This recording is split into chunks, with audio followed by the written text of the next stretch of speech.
Hello world. Such a beautiful evening, isn't it? Had to come to the beach. Well, welcome to my YouTube channel. This is Stavros at 15.6 bar and we're in my nice bay taking some chill time. I was just in the gym and I did my first session for the year of high intensity training. So I'm quite knackered and I wanted to have a nice walk down the beach to work the lactic acid off. So high intensity interval training, theme of the day. So this is the second of our high intensity anaerobic training videos, and this is going to be one of my favorites, high intensity interval training. Now, what is it? Well, think of this. The sports we used for aerobic training, things like your running, your cycling, your swimming, done in a different way, where you're doing maximum intensity for a short duration, short meaning, you know, few tens of seconds to a couple of minutes, so 30 seconds to a couple of minutes, followed by the same or a bit longer interval of either no performance or very low performance. To make it simple, it's things like running for a minute at maximum speed and then walking for a couple of minutes at a normal pace, or jogging. Okay? In swimming, you would swim 25 meters at maximum speed as fast as you can, and then you'd leisurely swim back the same distance, followed by another one of the same and another one of the same, and you're doing, typically we're talking about 6 to 10, maximum 15 repetitions of that, which means our interval training is actually quite short in duration. So you're talking about the whole training session taking like, I don't know, 10 to 20 minutes, that's it, but it's so intense that it's an excellent workout for your body. Now, a few key things about interval training. There is a lot of hoopla about it the last few years. Things even like CrossFit is interval training, and people love it and use it. But there's a few things that you need to know about it. One, too much of a good thing is actually bad. So you can't train too long during your training period. If it's too long, you're going to burn out. By too long, I mean I would normally have a maximum of 3 months per year of interval training. 2 to 3 months. Anything more, you're risking burning out.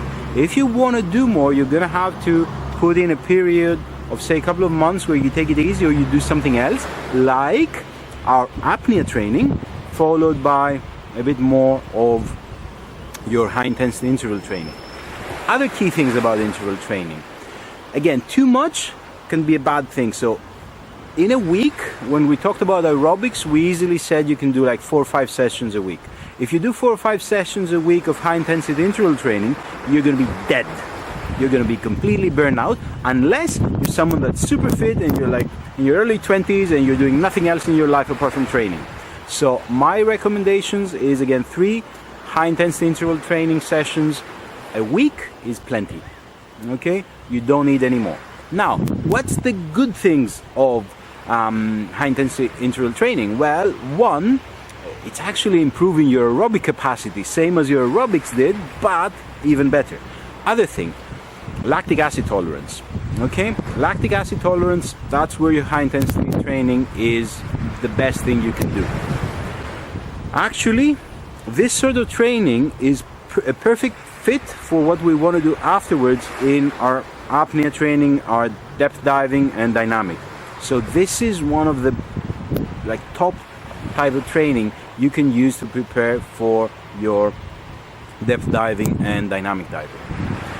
Other key facts about it, well, you need to be a bit careful with recovery after it. We already said like 3 sessions a week is max, but for that, you need to first have a good fitness level. If you think of what we described, you're doing like really high intensity, really a lot of effort. So your body afterwards needs to recover in order to improve your physical ability. Now, if you have a good aerobic base, what we discussed previously, that is going to allow you to recover fast after each high intensity interval training session. So this is why we said your aerobics gives you the good base so you can do the other sort of training that we're discussing now. Okay? And Another thing about high intensity interval training, you don't want to be doing this sort of training too close to your actual freediving performance time.